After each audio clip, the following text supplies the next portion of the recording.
Hello there. My name is Debra Pearlman. Thank you for joining us on Entrepreneurial OOMPH today. I am so excited. We have a great guest with us. Denise Horan is from a little bit upstate, kind of central, depending on where you are in New York State. We left there about 5 years ago for South Carolina. She decided that she really wanted to stay there because she likes the snow, the ice, and the cold. God bless her. Not for me, not for my husband. Any rate, Denise is joining us, and Denise is going to actually tell us a little bit more about herself, and she's got a great platform, especially for female and women business professionals who are looking to grow and connect with other like-minded women. So, Denise, if you want to introduce yourself, I would love to have them hear from you. Well, I'm Denise Horan, and I've been on my own in a company called Integrated Management and Sales Consulting for just over 25 years. Great. My world has really focused on revenue generation, on sales, and women leaders. And it's my thing. Okay. So I'm of the ilk where I really like to kind of dig in and roll up our sleeves and talk about where you are now, and that's all good. And then if we could just go back a little bit and talk about where you are for the past 25 years, like what happened 25 years ago that Right. pivoted you in this direction? Well, 25 years ago, I actually was a VP of sales for a entrepreneurial company in the Northeast. So I was working in Boston quite a lot. That was headquarters. I was in New York a lot, Philadelphia, DC, the corridor, Hmm. and loved my job. But there were two owners. One of them was just fabulous. The other one, I felt like I was competing with quite a bit. Had the best year ever, had no turnover, everything was fine. It was my turn to go. And when he said to me, we're going to consolidate positions, Okay. I said to him, oh my gosh, I knew one of us had to go and I don't own the place. So, it just wasn't a match. Yeah. And so I was looking for a job. And in the meantime, of course, because I was in sales, I was out looking and talking to all my old clients, all the people I network with, and I got a bunch of little contract projects. And people, why, while you're out, can you do this for me? Or can you coach my salesperson? So ended up, I got very busy. It was great. I was like, wow, maybe I should have a consulting and training business. And then I became pregnant and I said, you know what? I can't travel. My husband was traveling. I didn't have any relatives local. I have to have a flexible business. So that's kind of how it all started. Interesting. Yeah, my daughter's 25. It matches up, right? Yeah, it does. It's amazing how fast the time flies, isn't it? Yeah, it's You think crazy. about where we were. So, okay, so talk a little bit about this platform. So, how did that incarnate itself into what I know of you today? And then you should tell, if you could share a little bit about I know you've got a book and you've got this platform. So, talk a little bit about that also, please. Right. So the first, let's just say 8 or 10 years, I was pretty much coaching and training and working with a lot of entrepreneurs. I loved small, medium-sized type businesses, loved financial institutions. All that was great. I found that people often thought of me as a marketer and not a salesperson. I actually had a different business name. And that was a major pivot around 10 years. I changed my business from integrated marketing solutions to integrated management and sales consulting because I wanted to make sure it was clear that I couldn't even draw a straight line. So, so I did, that was one major pivot. And then down the road, COVID came. And it was funny. I was with my sales club. We were having lunch at a really nice place, and we were all laughing that we were going to have 2 weeks off. And as you know, 2 weeks became 2 years and more. So um, I I knew people kept calling me on my cell phone, like, oh my God, how am I going to work? How am I going to be visible? So I started developing this online platform called Sales Club USA, where speakers could come, people could hop on and network and collaborate. And it was very interactive, and it was great. Um, I really started it really small, but launched it officially in 2023. Okay. And now it's a great place to go. I focus on sales, marketing, leadership, and management primarily, and a little wellness. So I'll have speakers from all walks of life on there. People come on, they might be a member, they might be a sponsor, they might be a guest. And so I never know who's going to come on the screen. But it's really great. So, all right. So hold on a second. So I pulled up, I have on my screen here, I have Sales Club USA. So I'm looking at it, and so it's salesclubusa.com for anybody out there who wants to look it up. And it's got a great picture. It looks like my middle son who loves to hike. He's wearing a backpack and he's at the top of like a mountain, and he's looking at a beautiful sunrise. I'm assuming that's a sunrise, not a Yeah. sunset. Okay. So when I look at this, so when I'm on here, where's the value and where's the benefit, and why should people take a look at this website? What's the WIFM? Well, when you go in there are resources, meaning many articles, and I've been just recently starting to load on some videos. And so I have been writing short, salespeople hate to read. Yeah. And so short little handouts, like flash, like self-development pieces.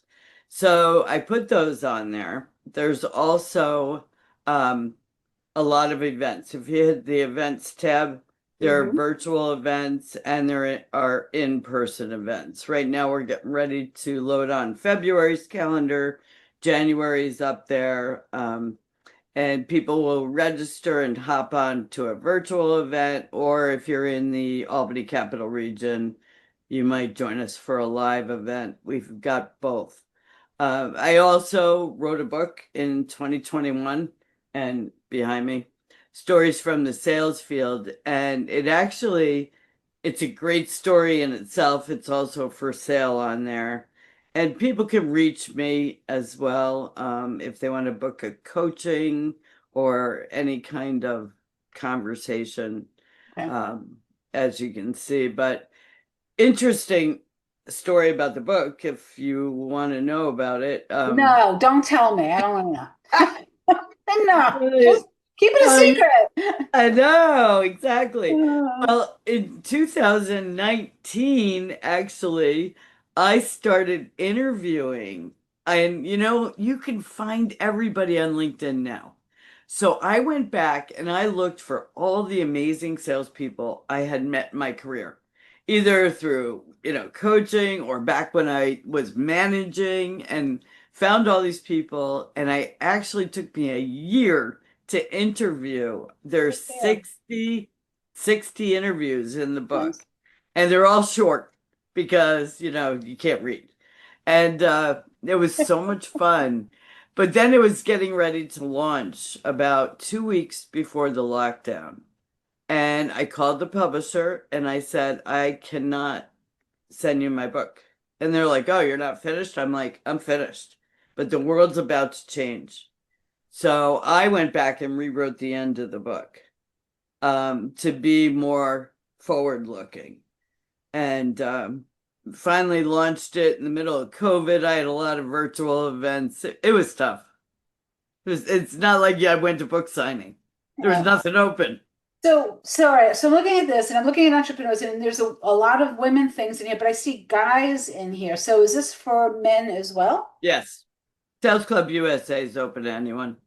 Okay. I do have a women's leadership group that is separate from that. I have 25 fabulous women in my women's leadership group, and most of them are either executives or business owners. Nice. Okay. Yeah, I keep busy. Yeah, I would say so. So, I'm looking at all of this, and then underneath this, this is all the results, right? We're seeing the end game. What was the biggest challenge you had to deal with? Well, I still am going through a lot of challenges because you probably know, like me, when you have a coaching type business, you can't, like, your succession plan, there isn't really one a lot of times because people are buying you. So that's part of the reason I took my materials and started putting them on a platform, because thinking a platform is actually something that could be passed on to someone or sold, because it's all set up and it was a lot of work and a lot of money, and they could go in there and at least get a start to something like that. So that was one hurdle that I feel like I'm starting to get through. But like when it's time to tone it down, and I personally could work for the rest of my life. My husband just retired. Oh, good for him. Well, yeah, but not so good for me. Because he's home. Yes. You got to find something for him to do. So, Well, he does have a very nice schedule of things that he does now. okay. He's gotten into the swing, which is great. But, I'm used to working at home, and I'm not used to having someone else in my house, number one. And then when you have somebody say, "Hey, would you like to go play golf?" And I'll be like, "Oh, great, Saturday." No, now. Yeah. Yeah, It's that's what different. happens when, yeah, one's retired and the other one's still working. So So, that's a whole I'm different. trying to figure out just how I can tone it down a little, because I love to work. So my calendar is full and people call me up to go somewhere. I'm like, sure, it's different. Okay, so totally out of left field. I have a question for you. Are you a spiritual person? Yes, very. I Okay. am actually a very much a fate person. Okay. Um, I believe things happen for a reason. Um, and I also believe, that you can make your life better. Okay. How does spirituality work with you in your business and your professional life? Um, as in, I don't know, like how does it show up for you? you know, I'm very grateful, and I do keep like a notebook, not a gratitude notebook, more of a notebook of what I've accomplished. And a lot of times I think that one of the best tools ever invented was post-it note.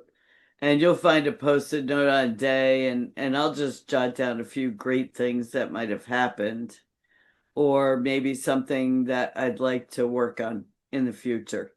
And I think that's very spiritual. It's not just a to-do list for me. It's more like, okay, what in the future, what do I want people to say about me?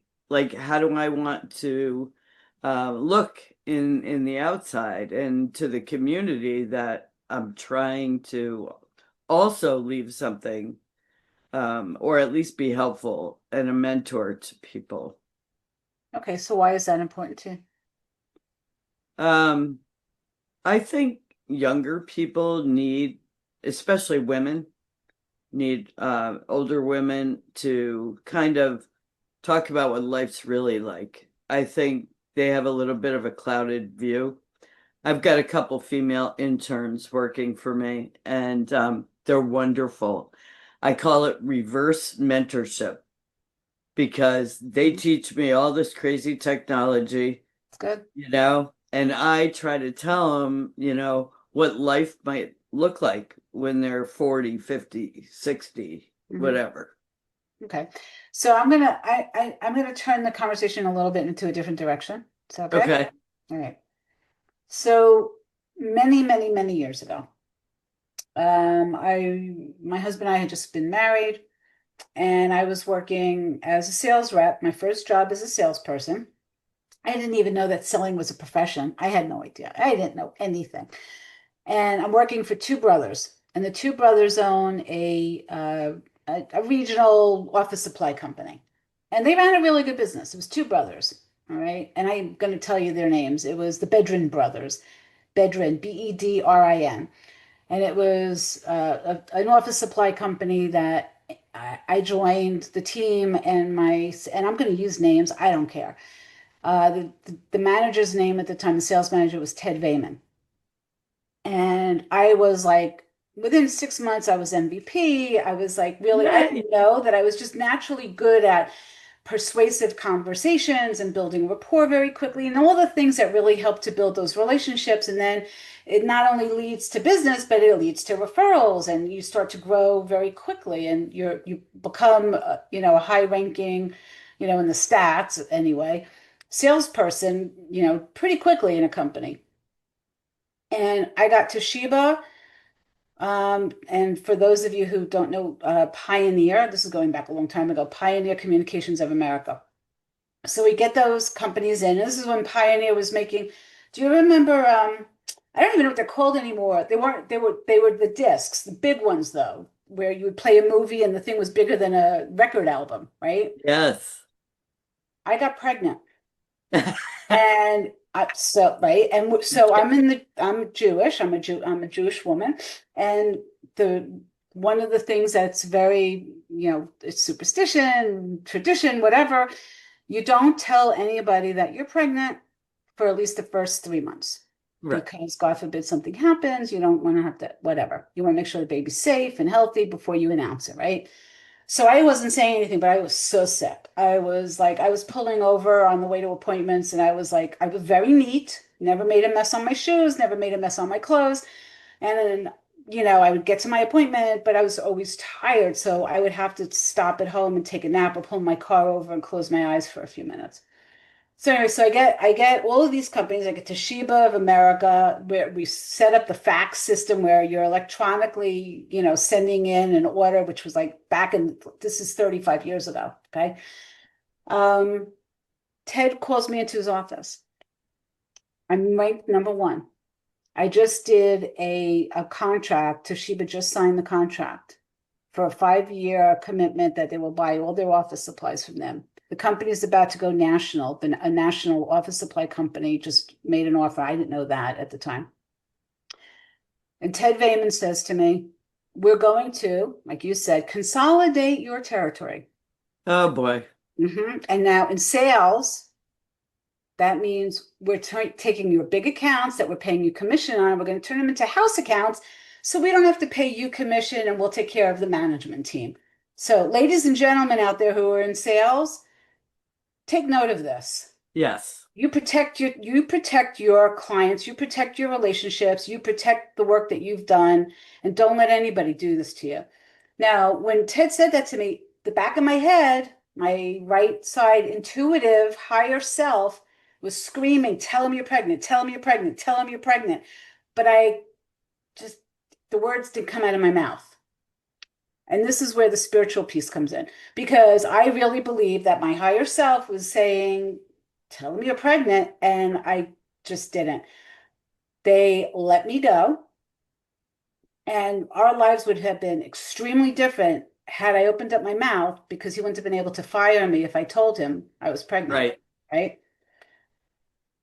So fast forward.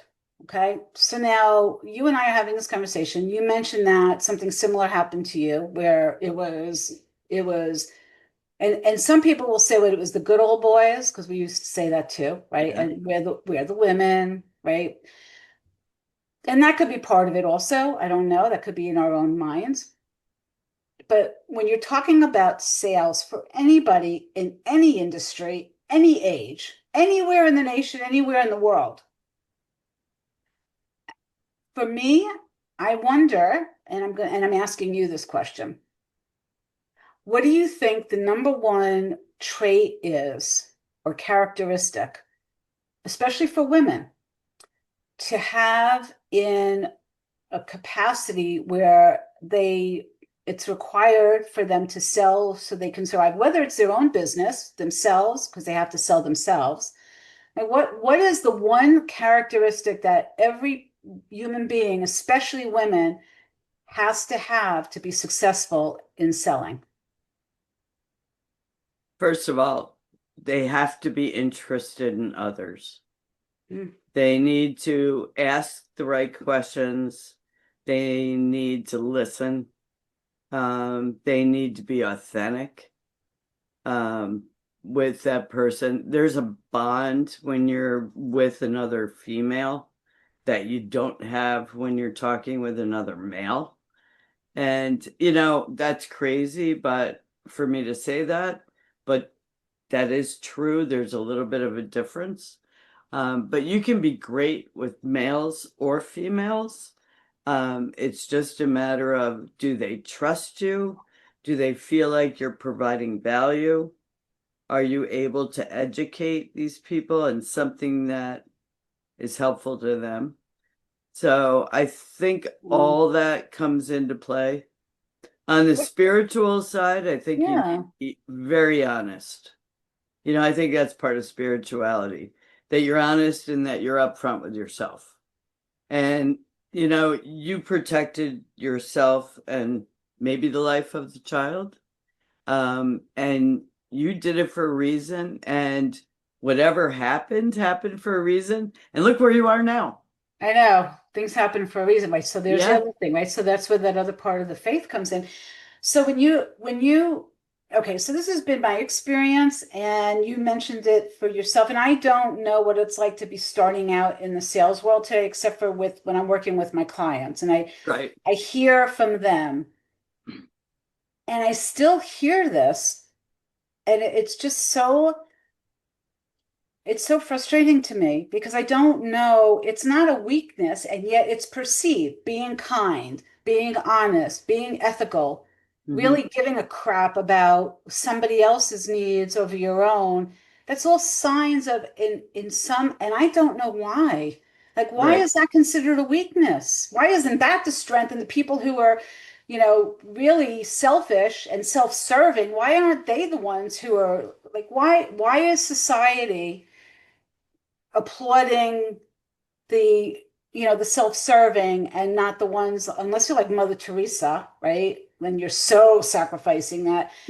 Like, what do we have to do? What do we have to do to change this culture? I know. Think about it. I think a lot of times it's all about the numbers to people, and they don't care about somebody saying, I'm sorry, that appointment rescheduled for a later date because the person's sick or had a family emergency Yep. or something like that. That doesn't float sometimes. People are like, ah, we got numbers to make, and there's a deadline. And I think we've seen, especially over the last 5 to 10 years, a lot of societal issues and changes, and now wellness is a big thing, and it's a big thing maybe for a reason. People need to find out where they're comfortable to get the job done, but also to be honest with themselves and others. And you just hope it gets a little better. I don't know what it's going to take for the tides to turn. I guess it's chipping away at it, but it's so slow and it feels like you're trying to turn a cruise ship. That's a very good line. I feel like people have tried to turn a cruise ship quite a few times in their business Yeah, as you yeah. know. It's so years ago, I also ran a women's mastermind group. We would meet every month like clockwork. I don't know if it was the second or third Tuesday, whatever it is. And I always had the same women show up, and every once in a while somebody new would come in. And it was so I didn't charge for it, Mm-hmm. and I could have. They would have Yeah. paid. I was doing it, I didn't leverage. The word is leverage, and multiply it and use it as a catalyst for whatever. I did it because I really wanted to see these other women get successful, and the goal is always, right? At some point, you hope somebody will say, "Wow, she was really great at training. Did a great job facilitating. She wrote a great book. She has a great platform, right? She's got this great stuff here for leadership for women." Like you hope that enough people will find value in that somebody will say, you know what, you you should really you should call Denise. You should go look Yeah. on Denise's website. You should call Deborah. And and there's so many women that won't do that for other women. And it's the truth, unfortunately. And I've been very blessed in the past several years to find the right women and the women who are really supportive and who really care and have each other's backs. Because there's plenty of women out there who they'll smile to your face and then the knife is like, sometimes they'll put the knife in your heart while they're looking at you and smiling and telling you how much they Yeah. love you, right? So, and I guess men are like that too. I don't know. I Well, don't know. it's funny. One thing that I've done differently since I put the platform up, you sort of shy away from your competitors just so you don't have to deal with them and you just go on doing it the way you want to do it. Yeah. But you keep a small eye on them to see what they're doing as well over the years. Um, I don't have any competitors anymore.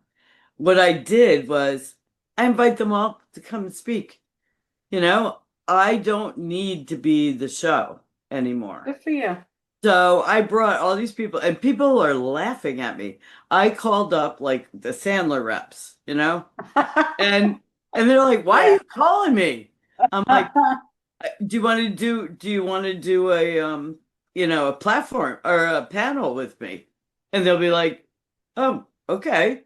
It's just shocking, but you change your mindset Yeah. as you age also, Yeah. almost to the point where don't you sometimes sit back and go, I really don't care.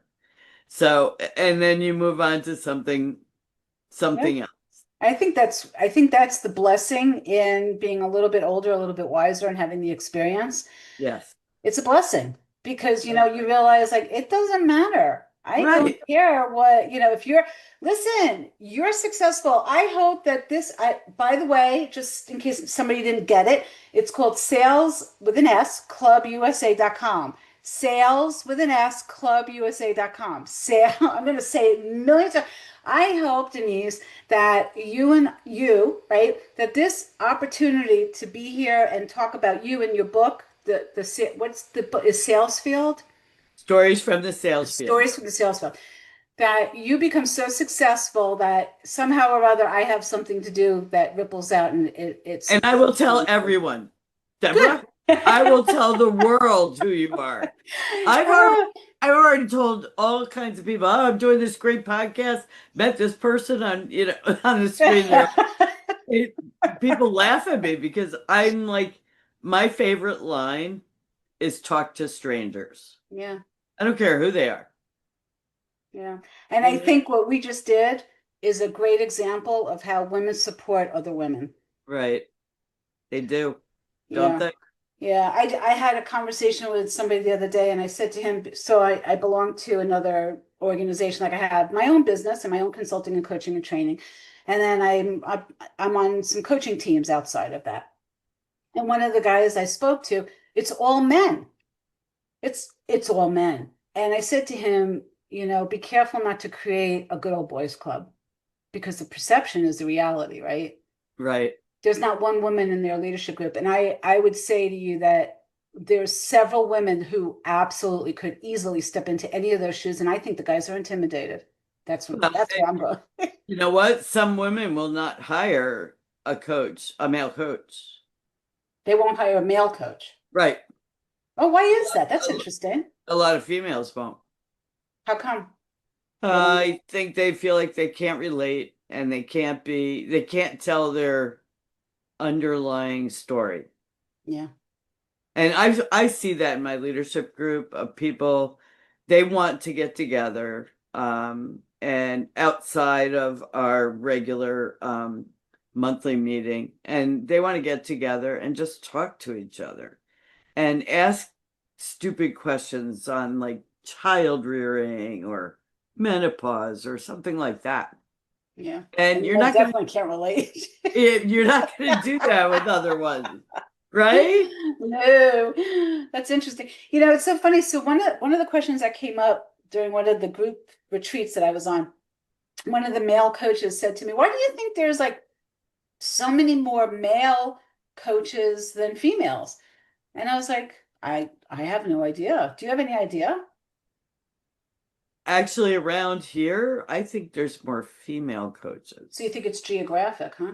No, No? I don't know what it is. Is it Uh, business coaching? Like where are the women coaches? I'm a business strategist, I'm a coach, a consultant, a trainer. Can you tell? I love getting up in front of a group and speaking and teaching and training. I love that. yeah, I can tell you're great at it too. You're But so sweet. I appreciate you that. I But think I think, and this is what I'm kind of struggling with too, is how far do you want your reach? Like, do you want to be known nationally? Because usually you can get more money on that level. right. However, you can sometimes get these wonderful clients by just diving into your local city. Yep. So I don't know what the right thing to do. I've been struggling with the whole monetizing thing for 20 years.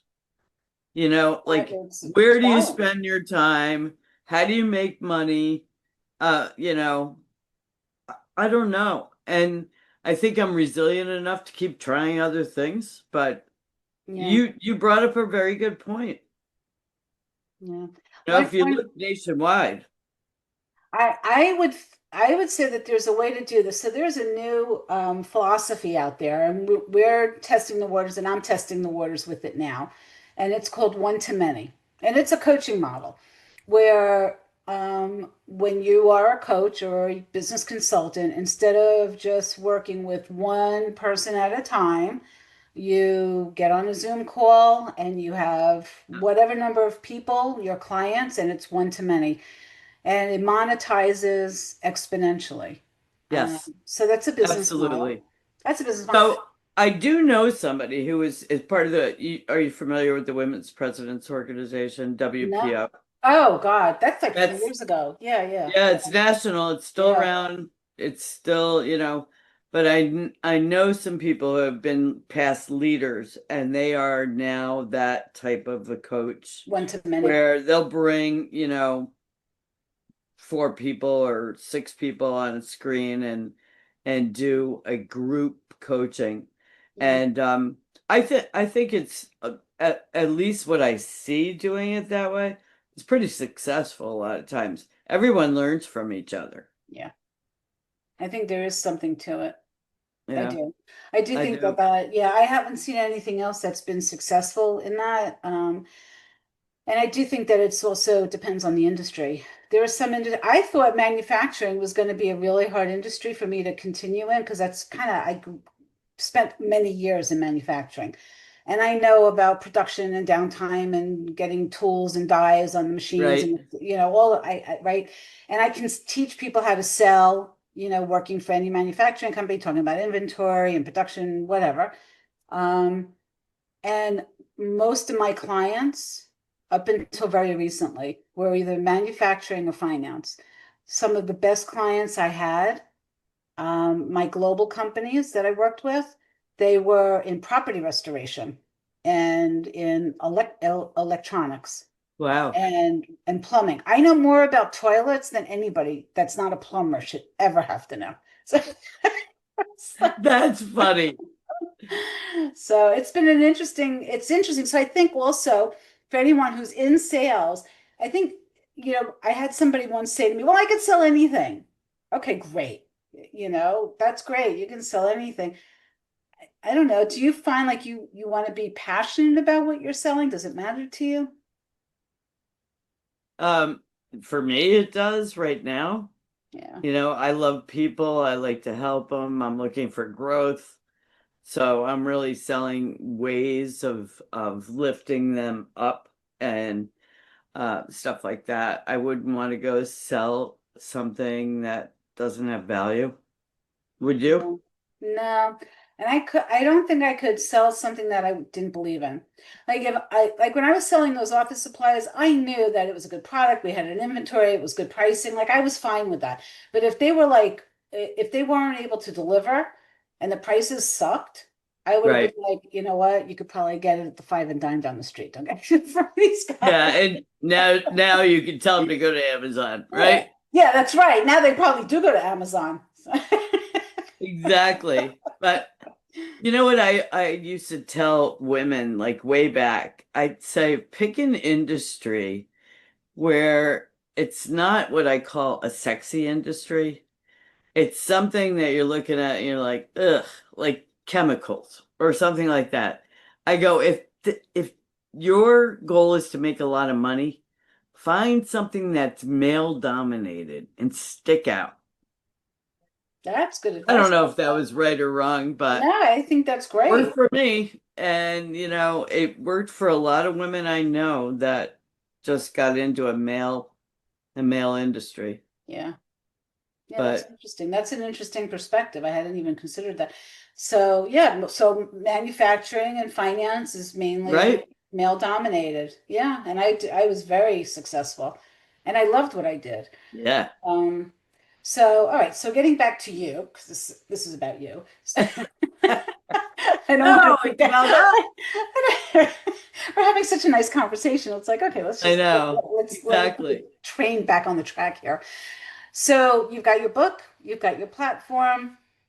If there's one piece of advice, one gold nugget that you would want to share with women and men in the sales profession, what would you want that to be?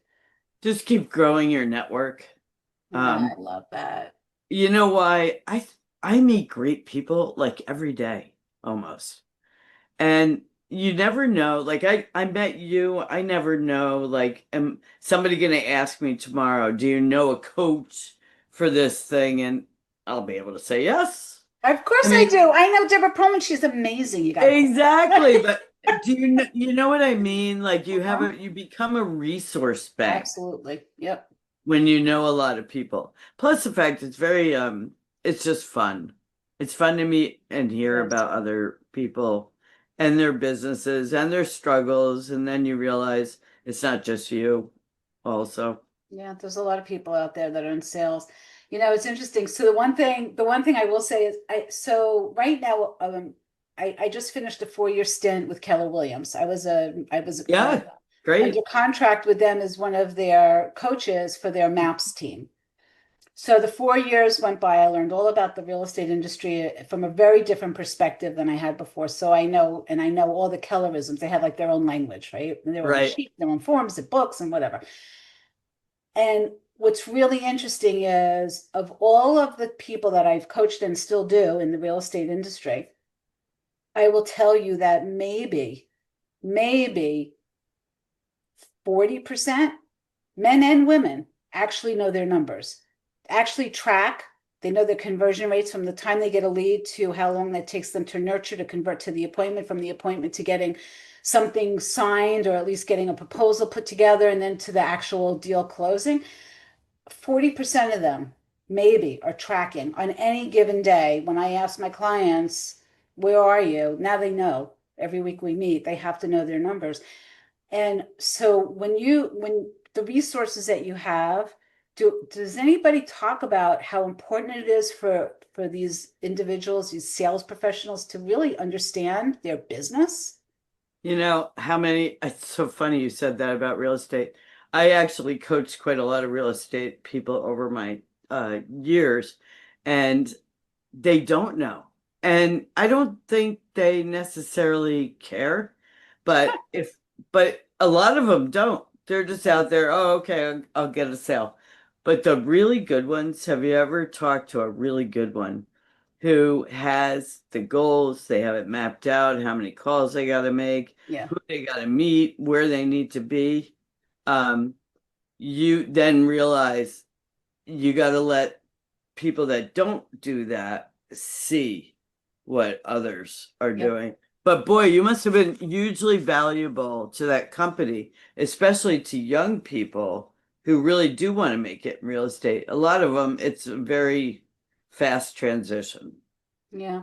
I think And what ended up happening is a lot of people came into the real estate into the real estate profession, sorry, because of what happened a couple of years ago when things were flying off the market right, and the interest rates for the mortgages were like in the threes, right? Or at some point, I think they hit 2.75 or something. It was on the low side. right, And so everybody, and then people's phones were ringing, and you didn't really have to sell. You just had to answer the phone and schedule an appointment, and you got a listing, and then 2 days later, you had 17 buyers bidding on the property. And then the market shifted. yeah. And the NAR changed the rules because, and I'm really glad that they changed the rules.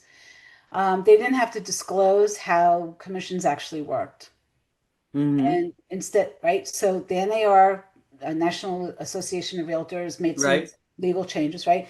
And then the market shifted, and then all of a sudden, real estate agents are struggling. Oh crap, my phone's not ringing anymore. Hmm. So now you've got somebody who calls themselves a real estate professional who doesn't know how to make the phone ring. Right. Well, guess Exactly. what? Yeah. There's So, always somebody moving, so there's no excuse for a bad yeah. market. You Yep. just got to be the one out there doing the right thing. Doing the work, not just sitting Mhm. back waiting for the phone to ring. Well, the same So, thing happened in the mortgage industry and anything related to that. I yeah. mean, there were people making, $30,000 a week in the mortgage industry, and they're in the same shape as the real estate industry. Yep. Now, but you're totally right. I mean, if you've gone through and you understand the industry, it makes you way better and more valuable as 100%. well.